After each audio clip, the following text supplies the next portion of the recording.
Bismillahirrahmanirrahim. Assalamualaikum warahmatullahi wabarakatuh. Alhamdulillah, wassalatu wassalamu ala Rasulillah wa ala alihi wa sahbihi wa man tabi'ahum bi ihsan wa la haula wa la quwwata illa billah. Rabbi shrah li sadri wa yassir li amri wahlul 'uqdatam min lisani yafqahu qawli amma ba'd. Nah, Bapak Ibu sekalian yang dimuliakan Allah, kita melanjutkan materi berikutnya adalah tentang bab saddu dzari'ah, yang menutup celah atau wasilah yang menyebabkan terjadinya sesuatu yang menghasilkan kemudaratan atau kemafsadatan. Jadi saddu dzari'ah kurang lebih sebagai pembuka gitu ya, maknanya adalah tindakan preventif gitu, agar tidak terjadi satu perkara yang berujung kepada tindakan melakukan hal yang Allah haramkan atau tindakan yang menimbulkan satu kemudaratan atau satu kemafsadatan. Definisi dan substansi ya, menurut Ibnu Qayyim adalah dzari'ah, wasilah atau sebab menuju sesuatu. Jadi dialah yang mengantarkan, wasilah untuk mengantarkan kepada sesuatu hal. Itulah disebut sebagai dzari'ah. Atau kemudian segala sesuatu baik ucapan atau perbuatan yang menjadi wasilah antara adanya suatu hukum, baik wasilah itu diwajibkan, dilarang, ataupun sesuatu yang sifatnya adalah mubah-mubah saja gitu.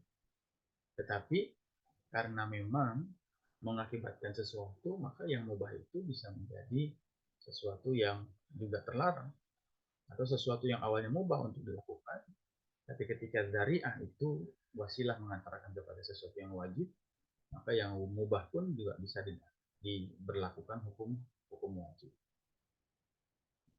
Kemudian saddu dzari'ah juga adalah menutup jalan atau wasilah agar seseorang tidak melakukan perbuatan yang terlarang, menetapkan hukum larangan atas suatu perbuatan tertentu yang pada dasarnya diperbolehkan atau dilarang dengan tujuan untuk mencegah terjadinya perbuatan lain yang dilarang. Ya, contoh adalah membuat pabrik minuman keras. Itu perlu dilarang karena ya, meminum minuman keras juga dilarang agama. Ketika diperbolehkan atau dikeluarkan izin yang membolehkan mendirikan pabrik minuman keras, ya, maka pelarangan tersebut dalam rangka menutup celah atau menutup wasilah dan jalan supaya tidak adanya perbuatan yang dilarang yang lain yang sudah jelas hukumnya, yaitu meminum minuman keras tadi. Berarti adanya pabrik minuman keras, ya, khamr, alkohol dan seterusnya sebagai wasilah ya, terjadinya tindakan orang meminum khamr itu sendiri yang sudah dilarang hukumnya secara nas, secara jelas dalam Al-Quran.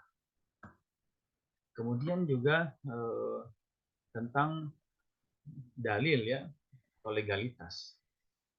Hukum adanya pelarangan, adanya pengakuan ya, atau legalitas dan legitimasi pemberlakuan saddu dzari'ah. Yang pertama adalah dalam surat Al-An'am ayat 108, Allah katakan a'udzubillahi minasyaitonir rajim wa la tasubbul ladzina yad'una min dunillah fa yasubbullaha adwan bighairi ilm. Ya, artinya adalah janganlah kalian memaki sesembahan mereka ya. Karena kalau kalian memaki sesembahan mereka, niscaya mereka juga akan memaki Allah ya, dengan melampaui batas, dengan aduan, dengan permusuhan ya, dengan tindakan mencaci Allah yang melampaui batas, sedangkan mereka tidak mengetahui itu. Kemudian juga dalam surat Al-Baqarah ayat 104, ya, hadis Nabi yang menyatakan innal halala bayyinun wa innal harama bayyinun wa bainahuma umur mushtabihat. Halal jelas, yang haram juga jelas. Di antara keduanya ada perkara-perkara yang samar-samar. Ya. Tapi siapa yang kemudian famanittaqa syubhat, ya, siapa yang meninggalkan perkara yang syubhat, berarti dia menutup celah untuk tidak terjerumus kepada sesuatu yang haram. Karena itulah orang tersebut telah ya melepaskan ya, atau telah mencapai menjaga kehormatan dirinya dan agamanya.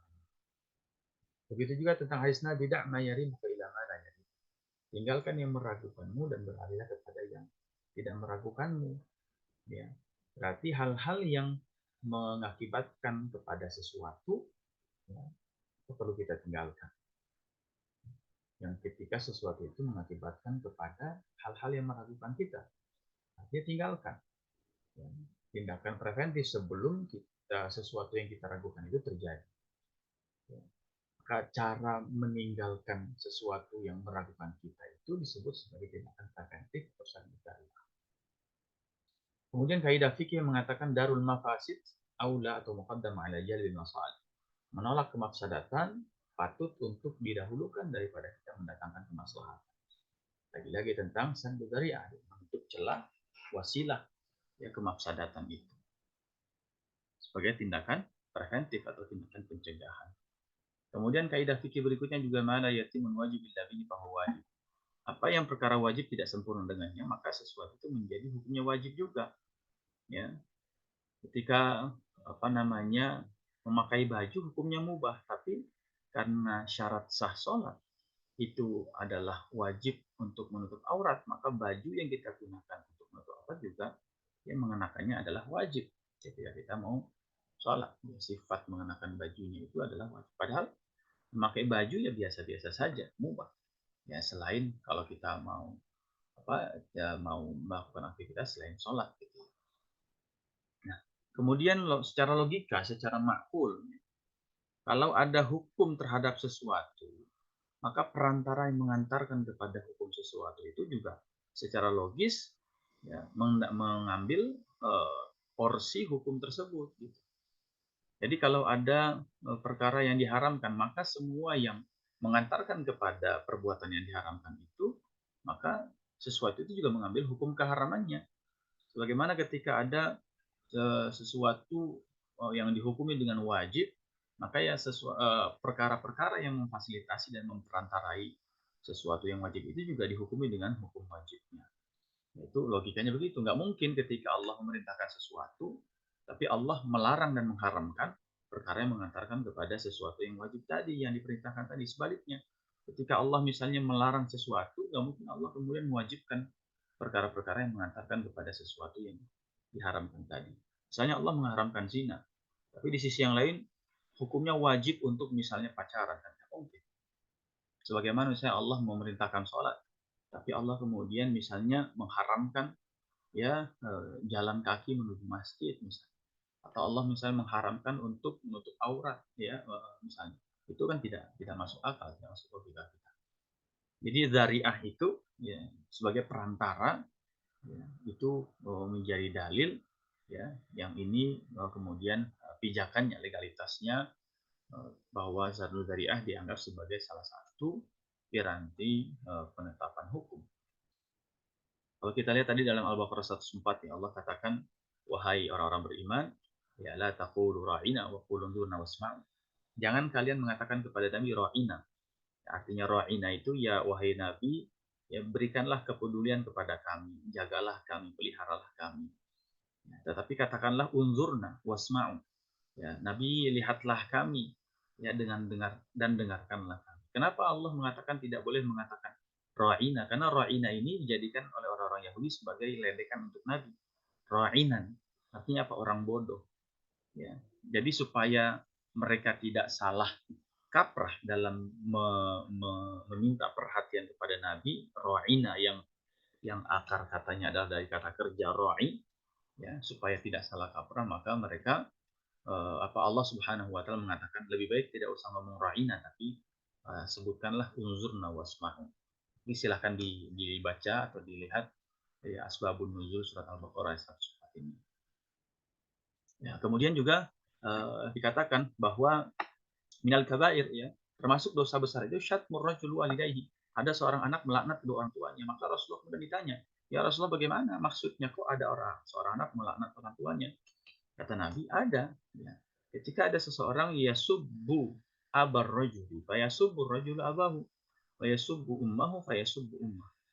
Ketika ada seseorang mencaci ayah orang lain, maka ayah orang tersebut ya atau orang tersebut pasti akan mencaci ayah yang mencaci tadi gitu. Ada si fulan mencaci ayah si B ya. A mencaci ayah si B. Maka ketika si A mencaci ayah si B, kemudian si B membalas mencaci ayah si A. Ya. Itu yang disebut dengan adanya anak melaknat orang tuanya sendiri. Ya. Dengan dia mencaci ayah orang lain, maka orang tersebut juga akan mencaci ayahnya. Artinya apa? Dalam hadis ini Nabi mengatakan bahwa kalau kamu tidak mau dicaci ayahmu, jangan mencaci ayah orang lain. Berarti kan ada unsur preventif, saddu zari'ah. Kalau tidak mau diperlakukan seperti itu, jangan melakukan seperti itu. Begitu juga misalnya contoh tentang wanita yang masih dalam iddahnya. Ketika ada wanita yang ditinggal wafat suaminya, maka dilarang untuk berhias, kasih wangi-wangian, parfum, celak mata, gitu ya, berdandan ya, secara mencolok, memakai pakaian-pakaian yang menggoda dan seterusnya. Kenapa? Karena dengan berhias itu wanita tadi dapat menarik perhatian laki-laki, padahal dia sedang dalam kondisi indah yang tidak boleh dinikahi. Jadi pelarangan menggunakan wangi-wangian itu dalam rangka menutup celah dan wasilah yang berujung kepada pernikahan di masa iddah, dan pernikahan di masa iddah adalah satu tindakan perbuatan yang dilarang secara syariat. Maka berwangi-wangian dan berlebih-lebihan dalam masa iddah bagi perempuan yang ditinggal wafat suaminya dihukumi sebagai sesuatu yang juga haram, karena menikah ya di saat masih masa iddah juga pernikahan yang statusnya adalah haram. Ya. Pandangan ulama terhadap saddu dzari'ah memang berbeda pendapat. Ya. Jumhur ulama Imam Malik, Imam Ahmad bin Hambal, ya, atau kalangan Malikiyah dan Hanabila mengatakan bahwa saddu dzari'ah sebagai salah satu piranti dalil dalam hukum syariat. Contoh misalnya dikatakan oleh Imam Al-Qarafi. Imam Al-Qarafi itu mazhabnya Maliki.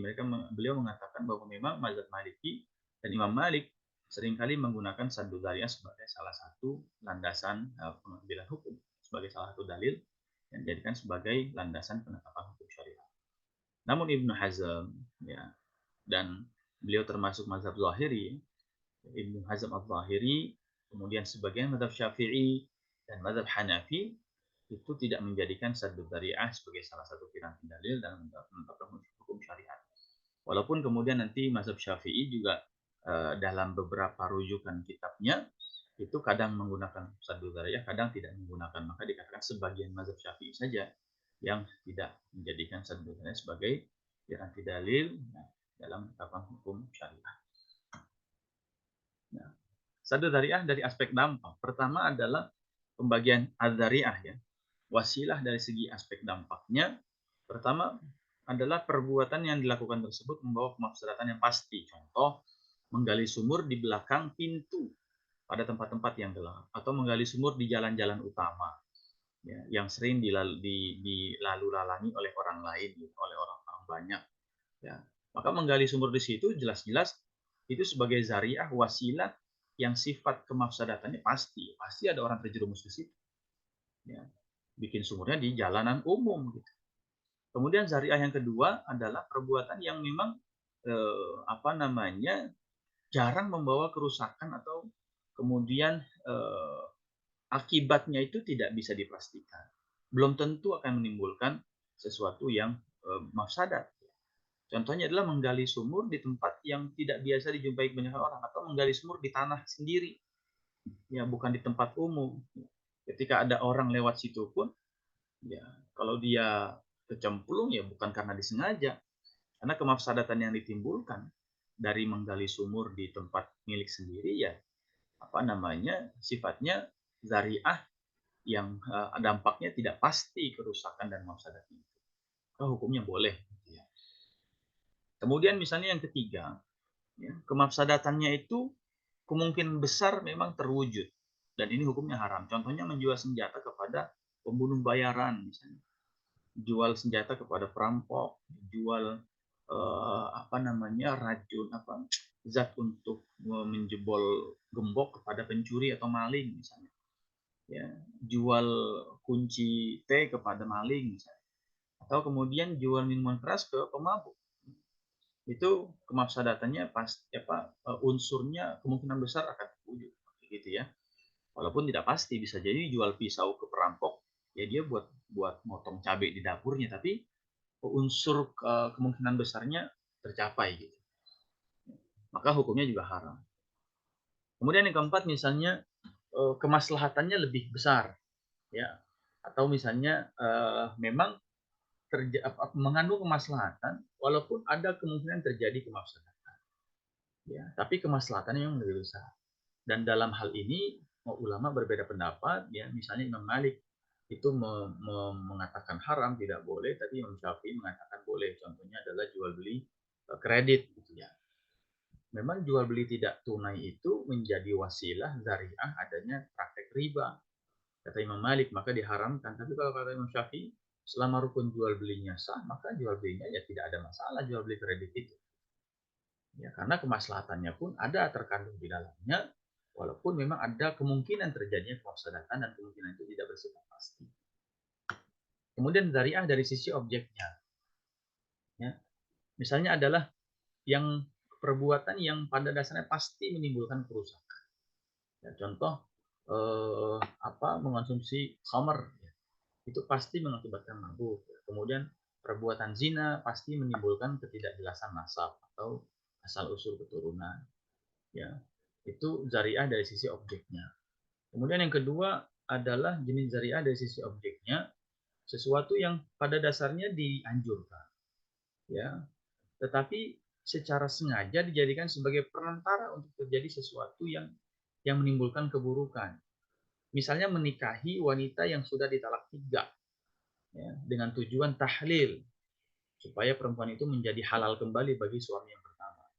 Menikah itu kan sesuatu yang dianjurkan, mustahab, dianjurkan, disunnah. Tapi ketika dilakukan secara sengaja untuk menjadi sebab atau perantara terjadinya sesuatu yang diharamkan, gitu ya, ya, keburukan berikutnya, maka itu menjadi jenis zariah yang kedua. Ya, kemudian juga jual beli.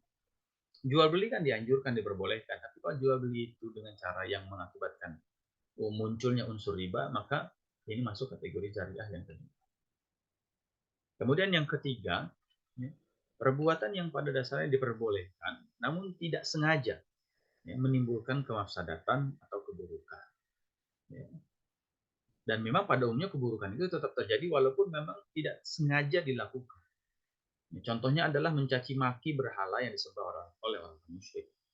Ada kemaslahatannya, ada. Mungkin dengan kita mencaci mereka dengan logika, mana Tuhan kok disembah padahal dia patung, nggak bisa makan, nggak bisa minum, didorong aja jatuh pecah, gitu ya. Mungkin kita mengatakan begitu. Nah, harapannya, kemaslahatannya apa? Harapannya dia dapat hidayah, ya, masuk Islam, gitu ya. Kita sih nggak sengaja mengatakan begitu, gitu ya, menjelaskan begitu. Tetapi ada kemafsadatannya. Walaupun ya apa namanya, orang akan berpikir, kok agama Islam begini amat cara menjelaskan. Tuhan kenapa tidak menguatkan akidahnya saja, kenapa harus menyerang Tuhan orang lain, kira-kira begitu. Ya, walaupun maslahatnya ada, tetapi secara tidak sengaja kalau itu dilakukan juga dapat menimbulkan satu kemudaratan. Kemudian zariah dari sisi objek yang keempat adalah perbuatan yang pada dasarnya diperbolehkan, namun terkadang bisa menimbulkan keburukan. Terkadang bisa menimbulkan keburukan. Tapi kemaslahatannya juga ya lebih besar dibandingkan keburukannya. Contoh melihat perempuan yang sedang dikhitbah. Ada seorang laki-laki mengkhitbah perempuan, maka ya ketika laki-laki tadi melihat bagaimana bentuk fisik calon atau perempuan yang sedang dipinang dan dikhitbahnya, memang bisa menimbulkan keburukan ketika ada laki-laki tidak bisa menjaga pandangan. Tapi di balik itu ada kemaslahatan yang besar supaya pernikahannya terjadi lebih langgeng, gitu ya. Supaya pernikahannya tidak seperti jual beli kucing dalam karung dan seterusnya. Ada kemaslahatan yang lebih besar, maka diperbolehkan untuk melihat perempuan yang sedang dipinang. Kemudian syariah dari sisi hukumnya. Pertama, sesuatu yang memang sudah disepakati dan disepakati untuk dilarang. Contoh, mencaci maki berhala orang lain itu menjadi sebab wasilah Allah Tuhan kita dicaci oleh mereka. Nah, mencaci berhala mereka itu sesuatu zariah yang sudah disepakati hukumnya adalah haram bila. Begitu juga adalah menggali sumur di jalan umum, ya.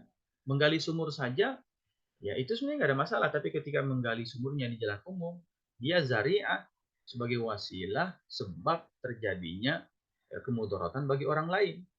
Nah, hukumnya sudah disepakati, nggak boleh, haram membuat sumur di jalan umum, ya, yang bisa mencelakakan orang lain. Kemudian yang kedua, zari'ah yang perbuatannya itu disepakati untuk tidak dilarang. Ya. Misalnya adalah menanam anggur. Meskipun ada kemungkinan bahwa anggur itu dijadikan sebagai khamr, tapi menanam anggur ya boleh, disepakati boleh. Nggak ada larangan orang makan anggur, menanam anggur, gitu ya, pohon anggur dan seterusnya. Kita juga nggak ada larangan hidup bertetangga dengan siapapun, walaupun ada kemungkinan ya perbuatan zina dengan tetangga. Ya, sebagaimana dalam hadis ya naki hujar, gitu ya.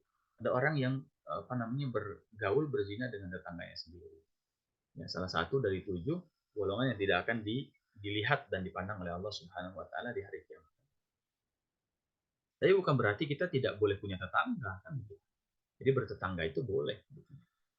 Kemudian yang ketiga adalah sesuatu yang masih diperselisihkan ya antara dilarang atau diperbolehkan, yaitu tadi ya misalnya memandang perempuan itu ya memang bisa menjadi jalan terjadinya zina, tetapi ada kemaslahatan juga. Jadi memandang ini boleh atau tidak, masih ada perselisihan. Ya. Apakah cukup dengan fotonya atau boleh kemudian memandang langsung dan seterusnya. Kemudian juga jual beli berjangka, artinya jual beli dengan tangguh, jual beli kredit. Ya. Masih diperselisihkan ya, antara boleh atau tidak. Ya, tadi sudah saya jelaskan bagaimana perbedaan pendapat antara mazhab Imam Malik dengan mazhab Imam Syafi'i.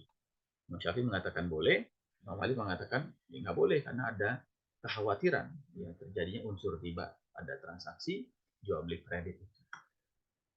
Contoh permasalahan kontemporer misalnya kloni. Ya, kloni itu ya ada fatwa dari Majma' Buhuth Al-Azhar Mesir yang mengatakan bahwa cloning ini ya itu tidak diperbolehkan, bukan berarti Islam tidak mengakomodir kemajuan teknologi dan ilmu pengetahuan, tetapi kemafsadatannya lebih besar, misalnya terjadinya unsur ketidakjelasan nasab gitu yang dilahirkan dari proses cloning tersebut. Kemudian operasi selaput darah itu ada 3 pendapat. Kalau operasi selaput darah bagi perempuan yang hilangnya selaput darah karena tindakan-tindakan di luar asusila, misalnya karena jatuh, mengangkat beban berat dan seterusnya, maka operasi selaput darah diperbolehkan. Kemudian yang kedua, hukumnya juga boleh bagi perempuan-perempuan yang kehilangan selaput darahnya karena tindakan seksual, namun karena keterpaksaan atau misalnya mohon maaf diperkosa, kemudian dan seterusnya, atau bagi orang-orang yang melakukan tindakan perzinahan namun belum banyak orang yang tahu, ya belum banyak orang yang tahu dalam rangka menjaga aib mereka, ya maka diperbolehkan. Beberapa pendapat mengatakan begitu. Namun pendapat yang ketiga, operasi selaput darah ya sebagai sadul zari'ah, menutup celah, ya, maka diharamkan bagi perempuan-perempuan yang kehilangan selaput darahnya karena tindakan asusila dan perzinahan. Jangan sampai kalau itu diperbolehkan, hukumnya mereka akan dengan bebas dan akan memandang remeh ya perbuatan zina yang mereka lakukan. Oh gampang, saya kalau berbuat zina saya tinggal operasi lagi gitu, saya hilang lagi berzina operasi lagi, maka dihukumi dengan keharamannya dengan sadud dariah. Kemudian juga Bang Asi juga dalam pendekatan kacamata sadud dariah maka tidak diperkenankan dan tidak dianjurkan karena khawatir nanti ada percampuran atau ketidakjelasan ya tentang saudara sepersusuan. Bagaimana menelusuri bahwa ASI ini ASI si fulan gitu ya. Bagaimana menelusuri ASI ini adalah asli si ibu ini. Kemudian ketika diminumkan jelas itu anaknya dan seterusnya. Kalau di Eropa atau di Barat kan ada bank ASI, ada bank sperma dan seterusnya. Kemudian transaksi jual beli kredit tadi sudah kita singgung ya antara dua pendapat tadi antara yang dibolehkan dan tidak dibolehkan.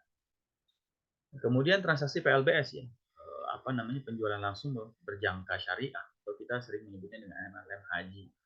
Ada beberapa PT ya yang misalnya cukup dengan bayar 3,5 juta maka dia sudah dapat seat berangkat haji. Ya, syaratnya dia harus merekrut 10 downline gitu, 10 mitra yang kemudian didaftarkan. Ya dengan itulah kemudian dia bisa mendapatkan tiket atau seat pergi haji. Nah ini kalau dilihat dari unsur kacamata sadud darai atau sadud dariah, Maka MLM haji ini termasuk sesuatu yang perlu dikaji untuk ditetapkan ketidakbolehannya. Kenapa? Karena dapat mengakibatkan unsur kemudaratan yang besar, gitu ya. Jadi orang bertransaksi haji itu bukan dalam rangka untuk berangkatnya, bisa jadi motivasinya adalah dalam rangka mengumpulkan beban dia, bukan mempersiapkan ibadah hajinya, tapi bagaimana dia seperti ditugaskan, ya terpaksa untuk bisa memprospek 10 orang, karena itulah syaratnya dia bisa mendapatkan itu dan seterusnya. Jadi beberapa pendapat yang mengatakan bahwa MLM haji itu tidak diperkenankan, karena sebagai saddu dzari'ah, penutup celah dan wasilah ya terhadap pemufsadatan yang dapat ditimbulkan dari jika dibolehkannya transaksi MLM haji. Ini beberapa penjelasan ya tentang saddu dzari'ah, nah, apa yang bisa saya sampaikan. Mudah-mudahan ada manfaatnya. Dan Allahu a'lam. Barakallahu fiikum. Assalamualaikum warahmatullahi wabarakatuh.